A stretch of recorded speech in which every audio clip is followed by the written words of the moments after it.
Hello and welcome to Galaxy Primetime News. My name is Nanwar Ngimazaka. I'll begin with the headlines. The Nigerian National Petroleum Company Limited agrees to sell petrol to members of IPMAN at 995 naira per litre.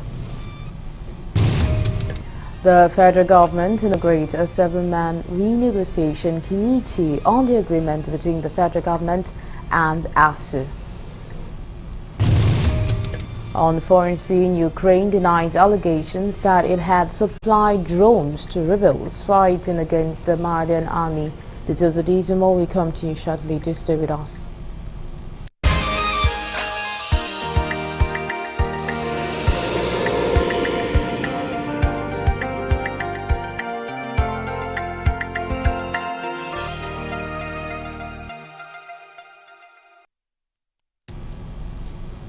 And now the news in full.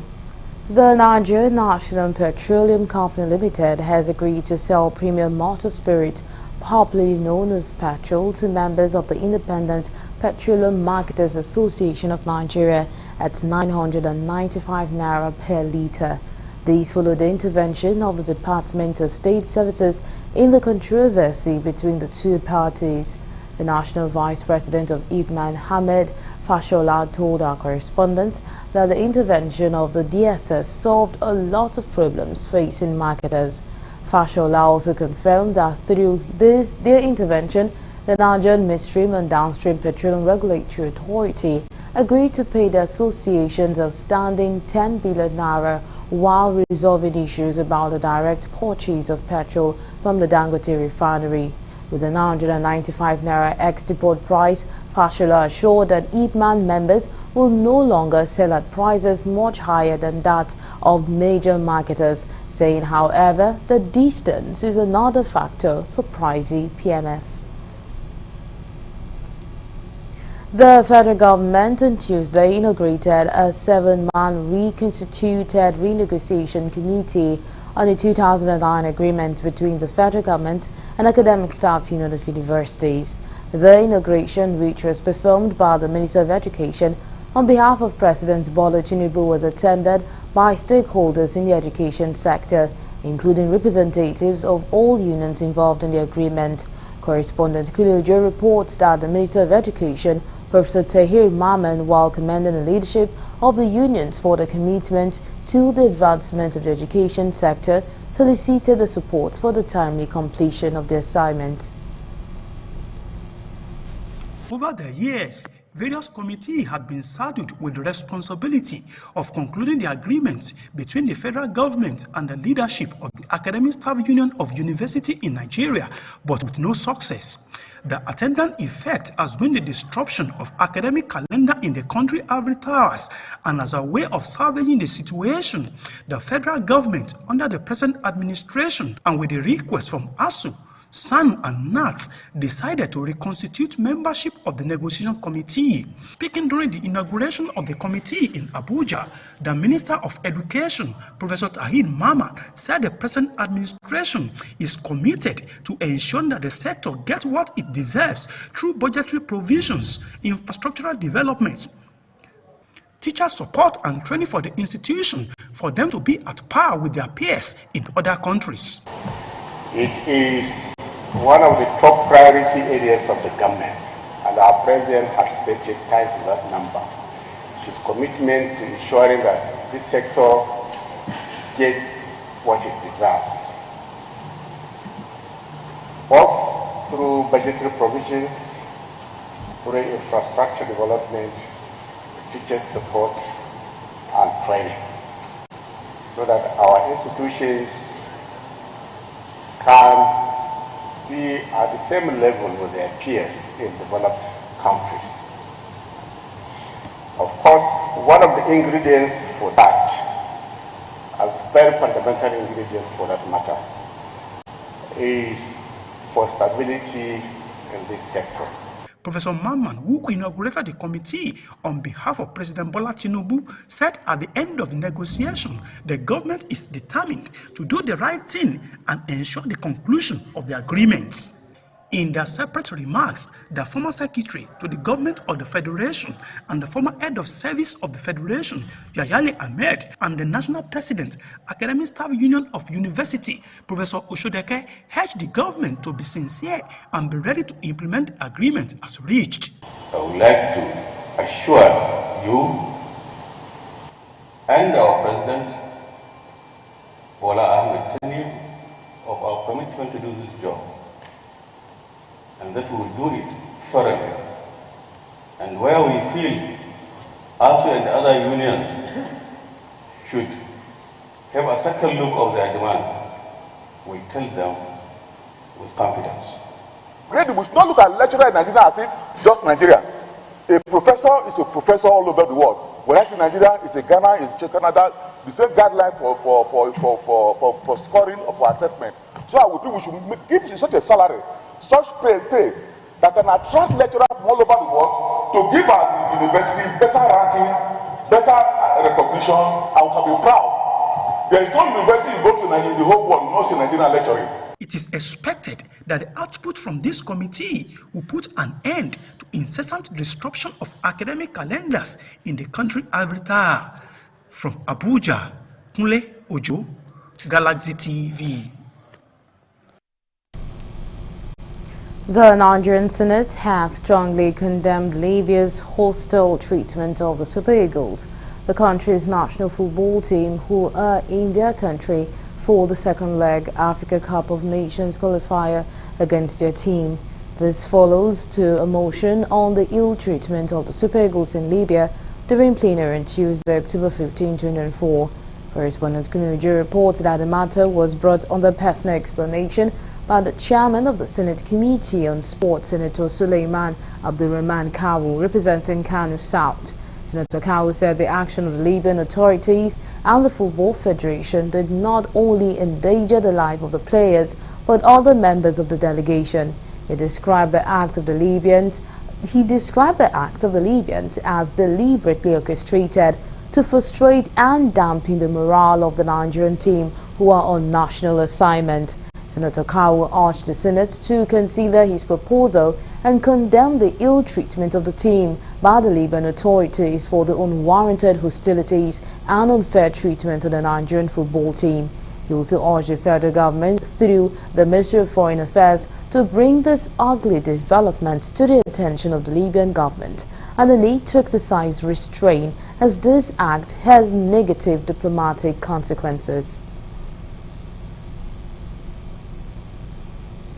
Following the inhumane treatment meted out on the Nigerian Super Eagles in Libya, the House of Representatives has urged the federal government to summon the Libyan ambassador for an explanation.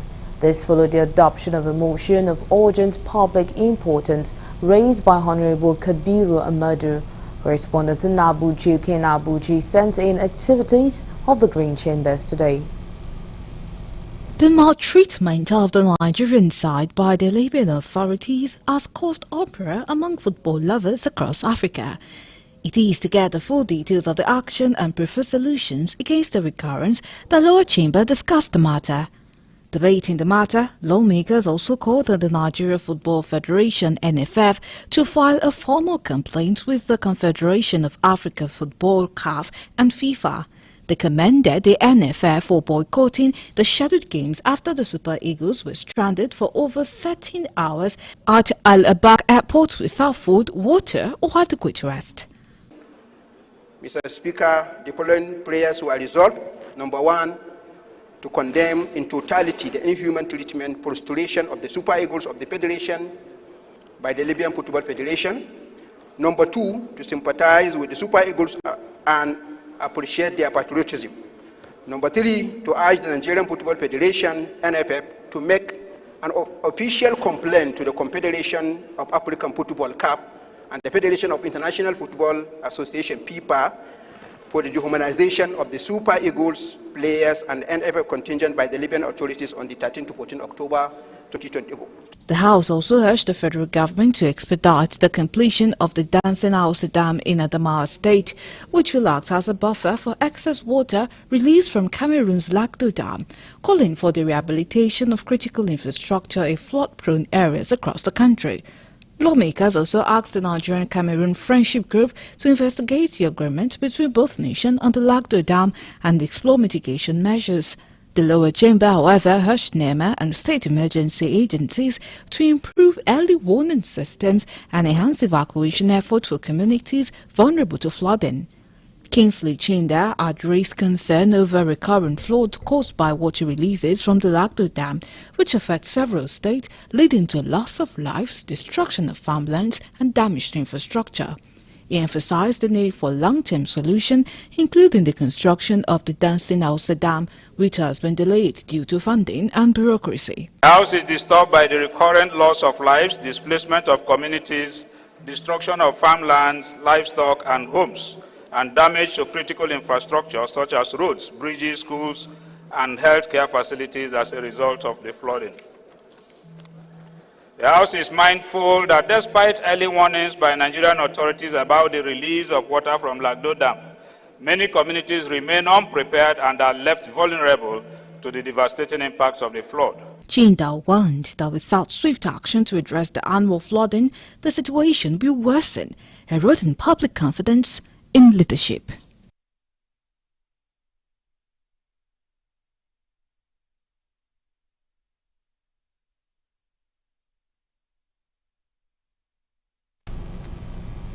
Chairman of the Federal Inland Revenue Service (FIRS), Zach Adedeji, has allayed fears of Nigerians on possible introduction of new taxes through proposed tax reform laws. Correspondent Kuluju reports that Adedeji allayed the fears of Nigerians during an interactive session with members of the Senate Committee on Finance in Abuja on Tuesday. He assured Nigerians that the tax reform laws will not entail introduction of new taxes or increase of already existing ones.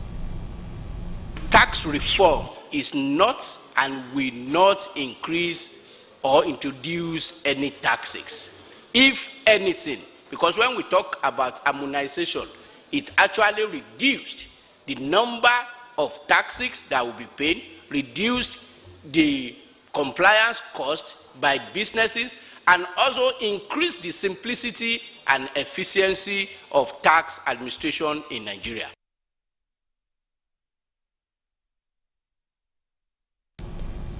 In his remarks, the chairman of the committee, Senator Sani Musa, who stated that the purpose of the interactive session was to be updated by the FIRS boss on what the tax reform bills are aiming at, commended the FIRS boss for meeting up with revenue targets set in the fiscal year and urged him to do more.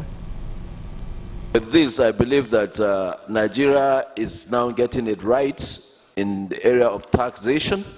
And I believe that when we strengthen it, we'll be able to make more revenue, and in return, we'll be able to have more developments, especially in our infrastructure, which we are in deficit at this moment.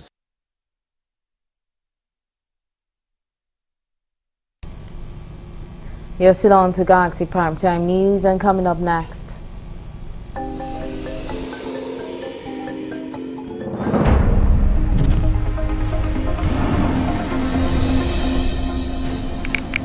Lagos State High Court issues an order restraining Vincent Otse, also known as Veridac Man, from forging, releasing defamatory content against Femi Falana and his son Falz. Details of these and more come to you shortly. Do stay with us.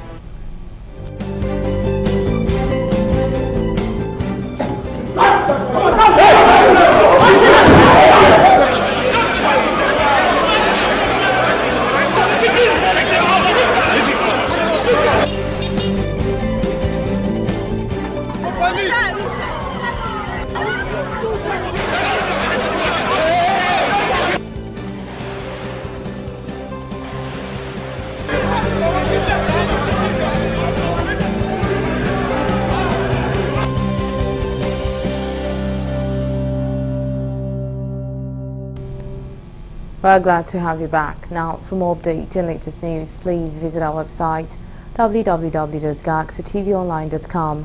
Connect with us on our X handle at GalaxyTV. Subscribe to our YouTube channel, youtube.com/GalaxyTV News. You can follow and interact with us on our Facebook page, facebook.com/GalaxyTV. Remember to follow and tag us on our Instagram page at Galaxy TV. Our social media platforms are user-friendly and can always accommodate your live updates and current, as you can easily scan our IGQR code. Taxation as a revenue generation mechanism for governments to do necessary things for the citizens and effectively run state affairs. Nigeria's tax system is confronted with many issues and challenges such as bad administration, non-availability of database, tax touting, complex nature of Nigeria tax laws. To an ordinary Nigerian, the state of social amenities in the country is not commensurate with the tax payable in the country. Galaxy News correspondent Lebi Joseph has more in this report. Taxation system in Nigeria discourages investment, damages the economic climate, and eventually results in company closures. Taxes payable by transporters of essential goods and services across the country is a huge factor for the high cost of commodities, especially food. People are not paying tax in such a way they're supposed to pay tax. And those people who are paying tax is either they are paying out of compulsion or they don't have means of dodging it. Because by and large, the essence of paying tax is to provide money for government to be able to meet up with the needs of the people. It's an unfortunate situation that we have to see ourselves in this kind of a nation that is not interested in alleviating the sufferings of the masses, but interested in always getting and getting and getting. The system, the government is trying to tax everything that is taxable from the citizens without the enabling environment to even do business to bring in money. I don't even know whether the government knows that people are really suffering in this nation. Personal and company income tax is to generate revenue for the government to promote welfare and protection of its citizens, contribute to the nation's wealth, protect new industries, and provides the necessary funds to finance essential public services such as infrastructure development, healthcare, education, defense, and social welfare. You see a single company, they pay, last time we get their own, they will pay through a land recharge, they pay yearly rent, they will pay through NEPA, they all put in band B and band A, and you know band A now. When you are producing and you are paying electricity bill to the tune of almost 100 million per month, how do you sustain that in terms of production and making profit? Beyond that, so LASA will come, we will get. LASEFA will come, they will tax you also. If they can modify and single this tax system, it means that the multiplier effect of that one is that the prices of goods will actually drop. We have to do the right thing first before we talk of taxation. And even if we pay the tax, the money must be used prudently, must be seen to be used prudently and properly. Let us enjoy the basic facilities that are supposed to come. In some climes, you can't even be talking of people digging their own boreholes for water. Nigerians need to desist from tax evasion, and government needs to block all loopholes and ensure judicious use of taxes payable by Nigerians. From Lagos, this is Lebi Joseph reporting for Galaxy TV News. The federal government have been advised to adopt progressive wealth taxation and increase social investments to bridge the growing economic and social divide. Country Director of Oxfam in Nigeria, Joe Makina, gave the advice at the unveiling of report on income and wealth inequality in Nigeria and taxing the rich held in Abuja on Tuesday. Makina stated that implementing a progressive wealth tax could generate over $7.5 billion annually, adding that this revenue will be sufficient to double the government's current health budget or reduce household out-of-pocket health expenditures by 40%, significantly easing the financial burden on millions of Nigerians. He lamented that despite being the fourth largest economy in Africa, the benefits of economic growth have largely been concentrated in the hands of a small elite, leaving millions of Nigerians trapped in poverty.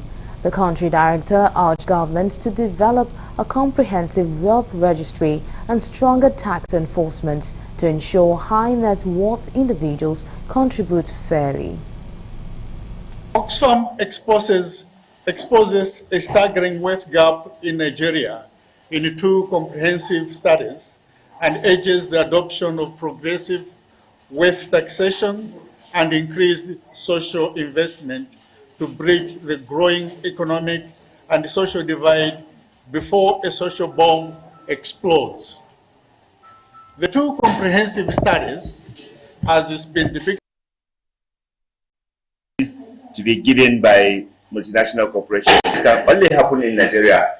You cannot go to Europe, UK, America, and they know you are in business, you are making profit, and you refuse to pay taxes. So it's only happening here, courtesy of corruption and corrupt system that we have. The Fair Tax Monitors research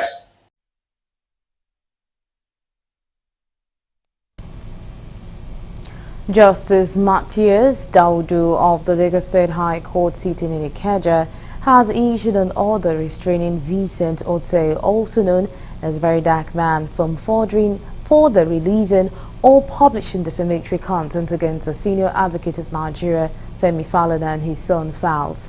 The court also orders a controversial activist to bring down an alleged defamatory video which he made on September 24 against the Falana. The court also ordered the service of originating summons against Otse through the order following an ex-party originating application made by Falana and his son on Monday against the actions of Very Dark Man, where he published unverified audio recording of a one-sided narrative by cross-dresser Bobrisky alleging perversion of justice by the popular family.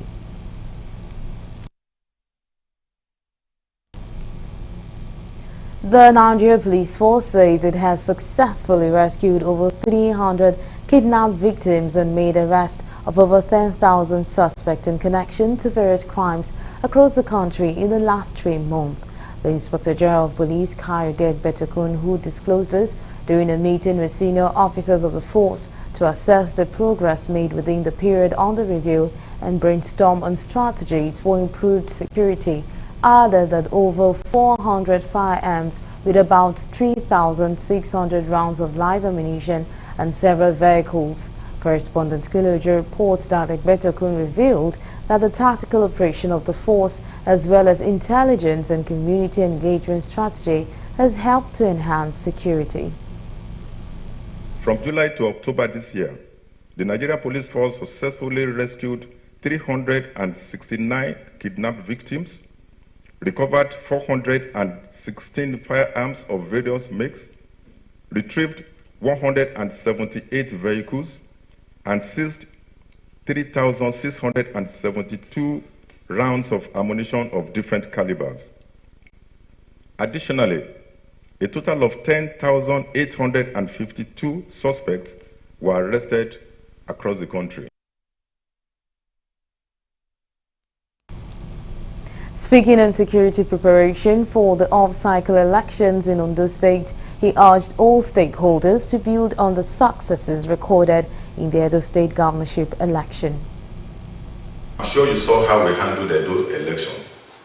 We are going to handle Ondo in the same way, and we are even going to improve on our handling of Ondo election.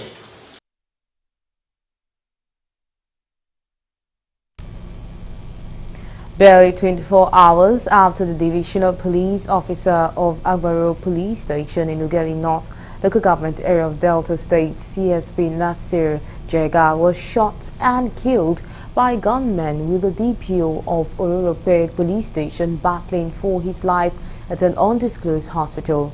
The shot DPO started talking after doctors battled to save his life as a result of gunshot wounds to his neck and chest. The DPO of Ororope CSP Paul Obore, in an exclusive video obtained by our correspondent, received some members of the Delta Police Command Intelligence Unit on his hospital bed in the early hours of Tuesday, as he narrates how he escaped death by the whiskers. Rumors had filtered the air on Monday night that the DPO had died as a result of gunshot to his neck, as he described his speedy recovery as an act of God. Meanwhile, the police has promised to do everything within its powers in ensuring that the killers of the divisional police officer of Abaro Police Station and other policemen are brought to face the full wrath of the law. Meanwhile, government have again killed 5 persons in Bokhos local government area of Plateau State. Residents of Refute village in the Quarters district, where the attack took place on Monday night, said the gunmen first ambushed 4 young men who were guarding their family homes in the village and killed them on the spot. They added the attackers thereafter stormed the compound and killed an elderly man before they fled the area, bringing the total fatalities to 5. It was gathered that the killings occurred shortly after a security meeting with stakeholders in the locality. The chairman of Bokhos Cultural Development Council confirmed the killings on Tuesday in a statement he jointly signed with the Association Secretary Duan Bosco. As part of moves towards the decongestion of inmates in the correctional service facilities across the country, the federal government has been advised to encourage speedy trials, community service in order to address the growing population of inmates. The superintendent in charge, Maximum Custodial Center, Ibara Abiyakuta Opadeji Ayola, made this known when he received the leadership of a group who facilitated the release of 3 inmates alongside the payment of NECO fees of some inmates at the correctional service. Ayola said the gesture is laudable as it will help in the reformation of the inmates upon their exit from the correctional facility. He also called on well-meaning Nigerians to look inwardly towards the correctional service facility in a bid to help some of the inmates attain their full potentials. We should try to encourage on non-custodial. That is, under non-custodial, that is where we have community services and some other things. So that's it. Speedy trial is part of it. They can even do such. That's as part of judiciary. Government are trying. That is why the policy, the name of prisons were changed to correctional. That will be in Abeokuta to effect the release of some inmates and probably pay for their fees, WAEC and NECO fees. So that's what we are doing here. Like I said earlier, we are doing this in all over Nigeria. Our target is to release 100 inmates.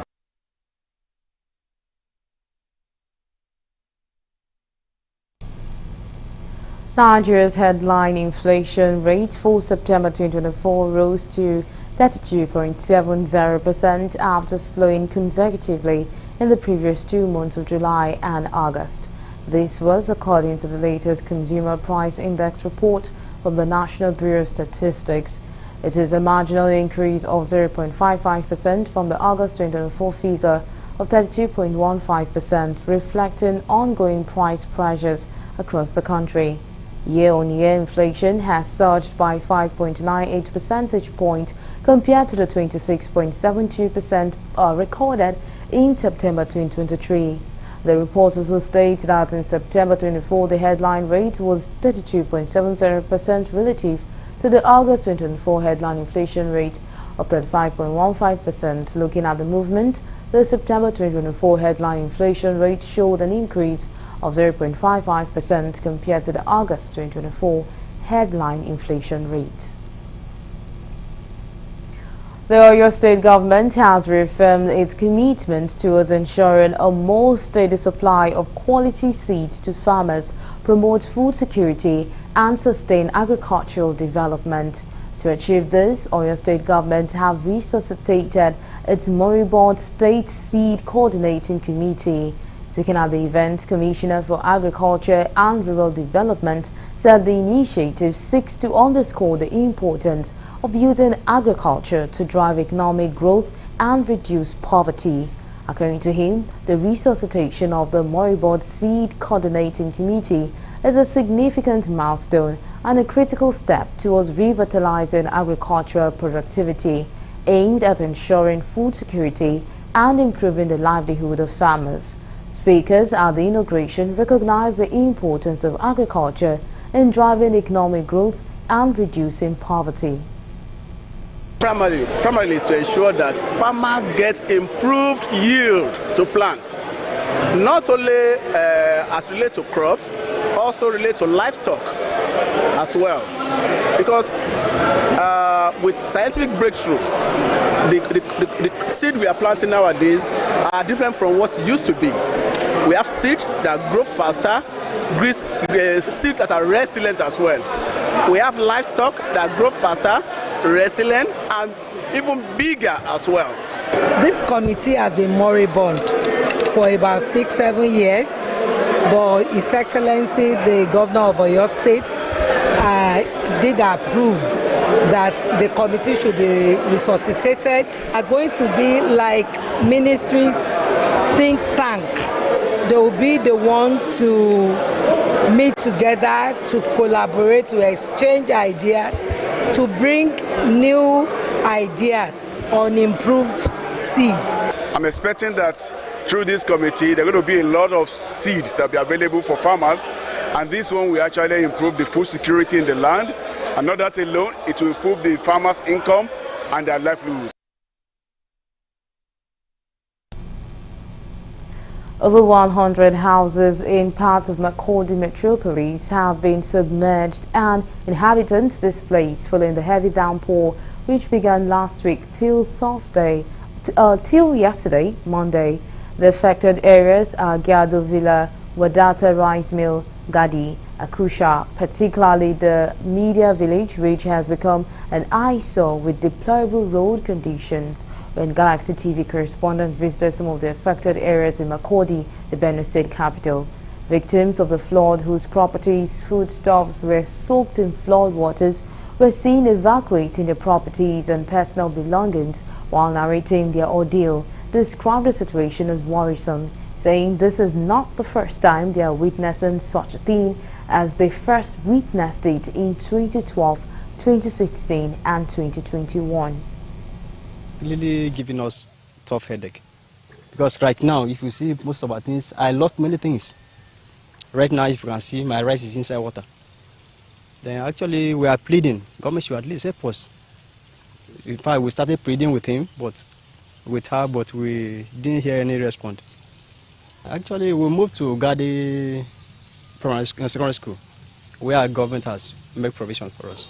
My house, this side, woke up. As rain was falling, water was coming. We thought that it would not even come up to this. We were even surprised seeing the water like this. So we had to pack our things out of the house. No, this is not the first time. It happens 2021 too. Okay. I feel very bad. I'm just pleading to government that they should do the drainages. That's the only solution. They should help us. It has been happening before. Like the other time happened in 2012, we relocated and came back again. For this time around, in fact, Thursday, water started coming in the house. So we started looking for ways. So on Friday, water level now surged up to 50%. Meanwhile, some of the flood victims who are moving their properties to government temporarily allocated sites called on both the federal and state government to find a lasting solution to fix, as they are tired of government promises. My house, if you go now, you can't see any roof again. You won't see the roof of my house again, because most of the time is that house that is the first place that you see water coming first before any other house around these areas. You see how the houses are, even the ones that are up, see how they are down. They are reaching up to the window. So you're still on to Galaxy Primetime News. We'll quickly take a break, and when we return, the news continues. To stay with us.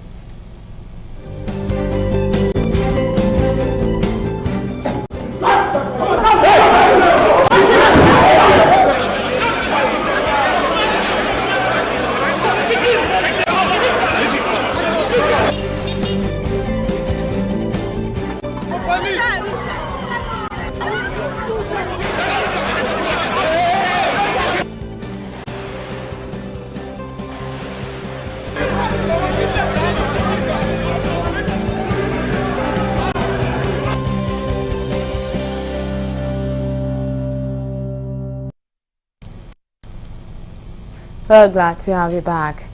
As the world celebrates the 2024 International Day for Disaster Risk Reduction, a National Emergency Management Agency Northwest Zone brings together major stakeholders and youth to engage them in an interactive session for public awareness on disaster management.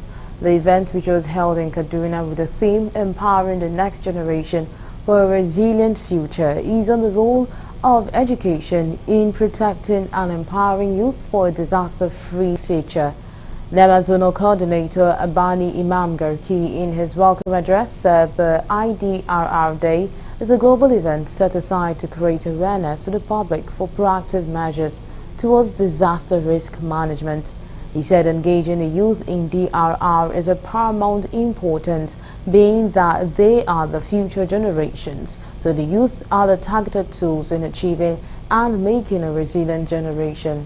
Abani said part of the agency's strategy is to utilize the youth, be it at the secondary schools and tertiary institution levels, catch them young and groom them to serve as vital tools in public awareness towards disaster management. The Network of Peace Journalists, in collaboration with the Conflict Mitigation and Management Regional Council on Community Peace Observers, has urged for peaceful elections come Saturday in all 23 local government areas in Kaduna State. Ibrahim Yakubu, team leader of the MPJ, in a statement stressed the importance of unity among all stakeholders to ensure a peaceful electoral process in all parts of the state.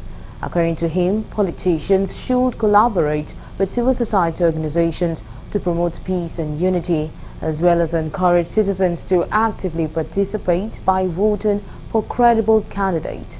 The statement also called on the youth to reject violence, thuggery, and any misconduct before, during, and after the elections in order to ensure a peaceful atmosphere in the state. The statement urged religious leaders to engage in ongoing prayers for peaceful elections and stressed the need to protect journalists during the critical period. The group cautioned citizens against relying on unofficial election results circulating on social media and called on the Electoral Commission to ensure the prompt delivery of voting materials to the polling units. As the crisis within the People's Democratic Party persists, new factional acting national chairman Yayeri Mohammed has challenged the rival National Working Committee led by Umar Damagum to act on the security threat. The acting National Publicity Secretary Ibrahim Abdullahi of the Damagum-led NWC faction at a press conference in Abuja warned of potential security measures against Mohammed's faction in order to uphold the rule of law during the ongoing internal dispute. The opposition party has been embroiled in an internal crisis since 2022, which has polarized its NWC. The crisis rocking the PDP took a twist on Friday when its national leadership broke into two factions, with Yayeri Mohammed and the acting national chairman Umar Damagum leading each of the two factions.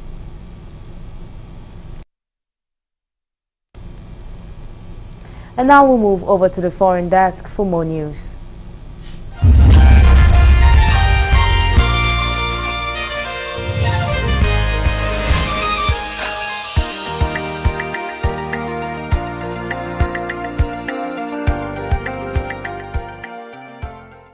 This is news from the international scene.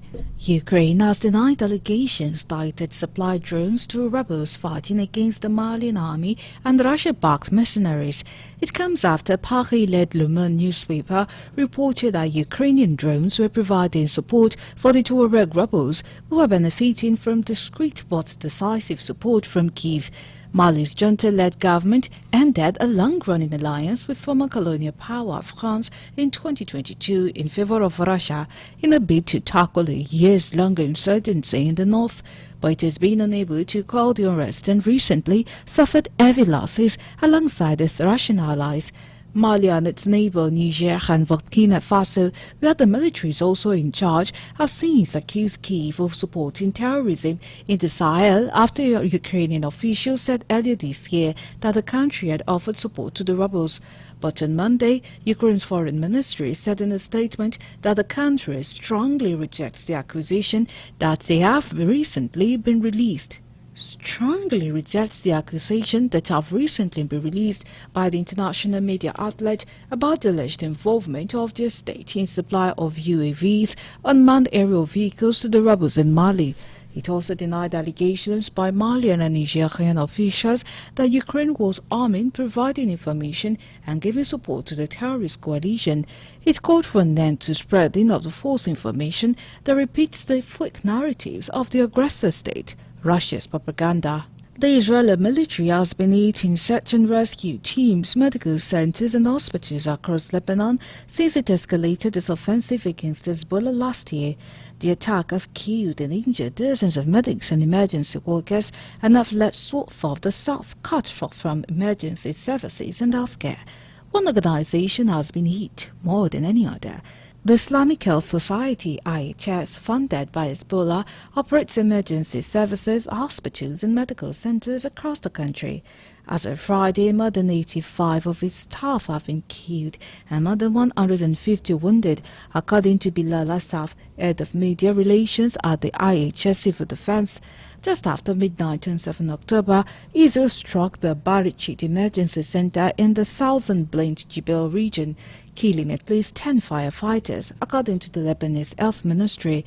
In the hours before the attack, the firefighters in Barichit, part of the IHS Civil Defense Emergency Services, were grappling with a grim dilemma.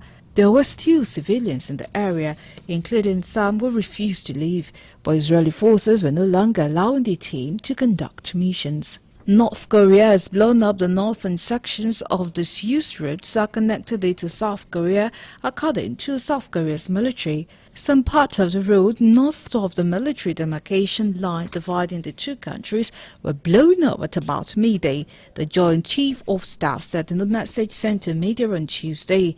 Seoul had warned on Monday that Pyongyang was preparing to blow up the roads. Tension on the Korean peninsula have risen since North Korea accused its neighbor of sending drones carrying propaganda leaflets over the country's capital.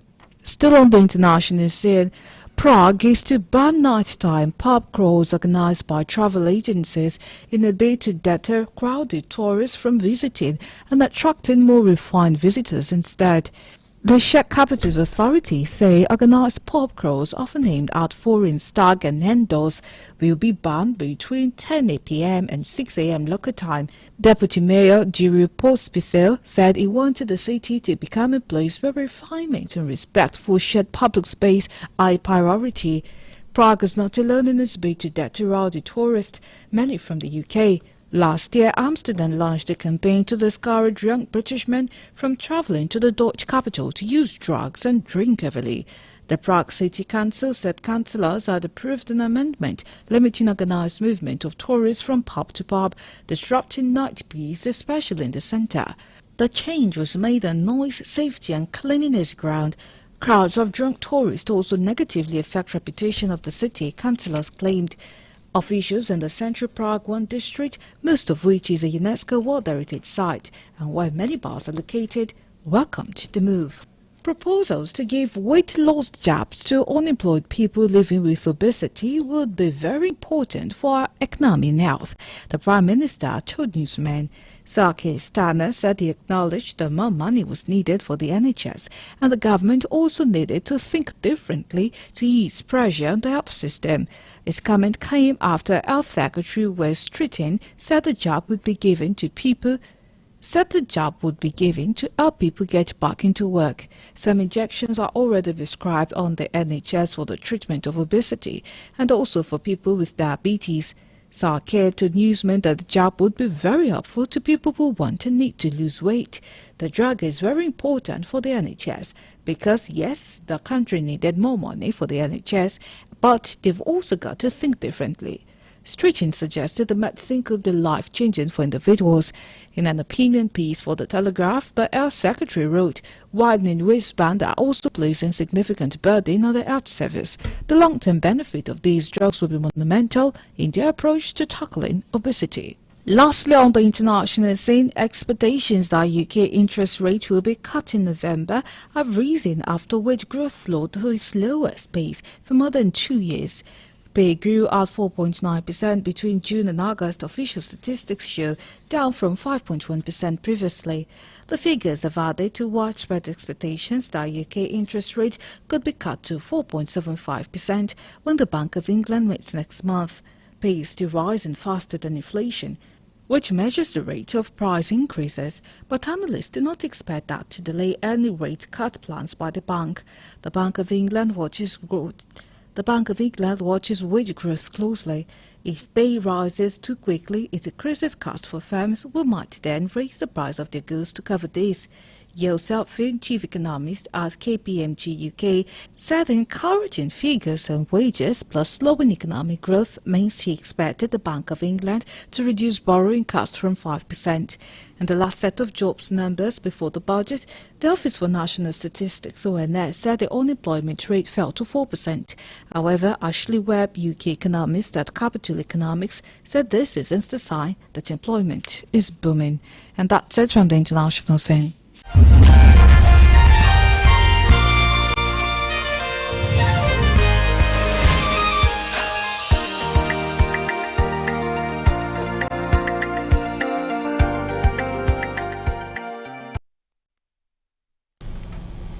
And now we'll move over to entertainment news.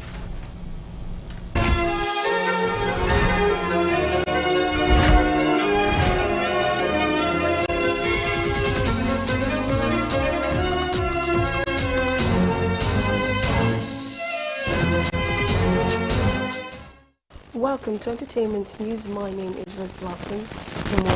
Here are the first stories. Celebrity couple Banky W and wife Adesuwa Tommy Wellington welcomes their second child in the US. The family recently moved to the United States, took to social media to make the announcement. Banky W shared adorable photos of his wife showing her baby bump and penned a beautiful message accompanying the piece. He noted how the new addition is a blessing and an enrichment to their family. Banky W also took to the comment section of the post to express his gratitude to God. This news was received with joy and excitement from fans, followers, well-wishers and fellow celebrities who took to their comment section to congratulate the couple.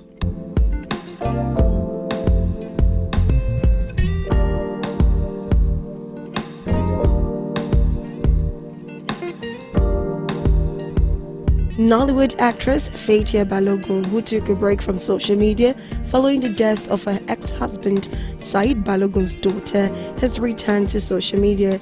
It was reported last week that it was a Black Sunday for Said Balogun as he lost his first daughter. Fathia took to Instagram to mourn her stepdaughter and took a break from the platform. Taking to Instagram, she stated that this past few weeks has been a time of reflection and prayer, as she described the deceased as a dear relative. She appreciated everyone who reached out, checked on her and kept her in their prayers during the difficult period. She noted how their support had been a great source of strength and she's truly grateful. Fathia prayed that as they step into a new week, blessings and peace and new opportunities shall follow everyone.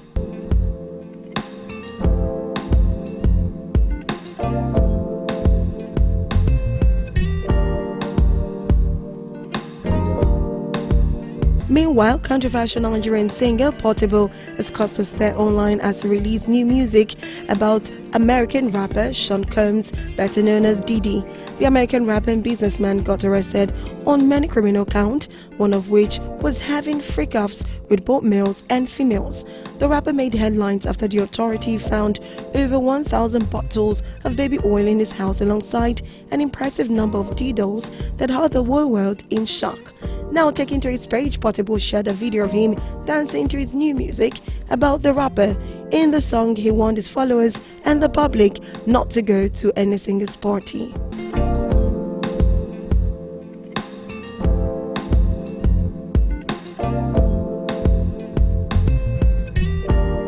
Finally, on entertainment news, Nollywood actress Biodun Okewo, popularly known as Omoboti, has addressed rumors suggesting she snatched her husband from the daughter of a senior colleague, Lola Ideje.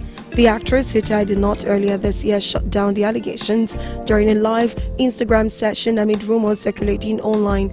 Omoboti clarified the husband has no connection with any Lola Ideje's daughters and only met the veteran actress through her. The audio emphasized how Lola played a motherly role in her life after she lost her mother, hence her closeness to the Ideje's family. Addressing her colleague Tosin, who reportedly fueled the rumor, Omoboti urged her to clear the air and stop the insinuations.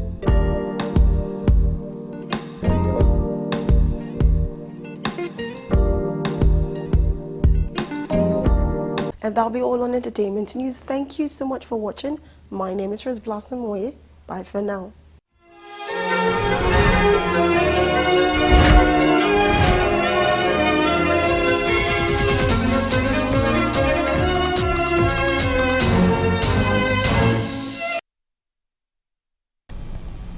And that's all we have on Galaxy Primetime News. Thank you so much for being a part of the news. My name is Nenwa Ngimazaka. Goodbye.